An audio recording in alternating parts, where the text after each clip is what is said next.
اسلام آباد high court نے توہین الیکشن کمیشن میں فواد چودھری کا جیل ٹرائل کالعدم قرار دے دیا، فریقین کو نوٹس جاری۔ سیاسی صورتحال تباہی کی طرف جا رہی ہے، حکومت جو قدم بھی اٹھاتی ہے اسے ہی نقصان ہوتا ہے، فائدہ بانی پی ٹی آئی کو پہنچ رہا ہے، شیخ رشید کی گفتگو۔ بنوں میں مسلح جتھوں کے خلاف تابڑ توڑ کارروائیاں، درجنوں گرفتار، رات بھر پولیس اہلکاروں کا گشت اور سرچ آپریشن۔ وزیر اعلیٰ سے جرگہ مذاکرات میں بلا امتیاز کارروائیوں پر اتفاق ہوا تھا۔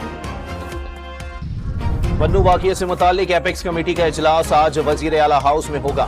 اجلاس میں شرکت کے لیے بنوں سے جرگے کے 5 رکنی وفد پشاور پہنچ گیا، 16 مطالبات پیش کیے جانے کا امکان۔ امریکہ پاکستان کے اندرونی سیاسی معاملات پر کوئی پوزیشن نہیں رکھتا، سیاسی جماعتوں کے ساتھ یکساں سلوک پر زور دیتے ہیں، ترجمان امریکی محکمہ خارجہ میتھیو ملر۔ گورنر پنجاب اور چینی کونسل جنرل کا دو طرفہ تعلقات مزید مضبوط کرنے کا عزم۔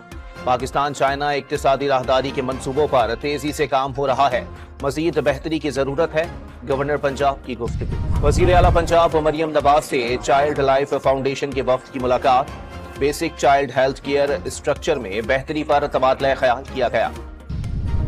کراچی کے علاقے بلوچ کالونی پل پر آئل ٹینکر کار کے اوپر گر گیا، ایک شخص جاں بحق۔ ٹینکر کا انجن الگ ہونے سے حادثہ پیش آیا، کرین کی مدد سے آئل ٹینکر کو کار کے اوپر سے ہٹایا گیا۔ ٹینکر میں موجود مٹی کا تیل سڑک پر بہہ گیا، شارع فیصل پر ٹریفک کی روانی متاثر۔ بجلی 2 روپے 63 پیسے فی یونٹ مہنگی ہونے کا امکان، سینٹرل پاور پرچیزنگ ایجنسی نے درخواست نیپرا میں دائر کر دی، 31 جولائی کو سماعت ہوگی۔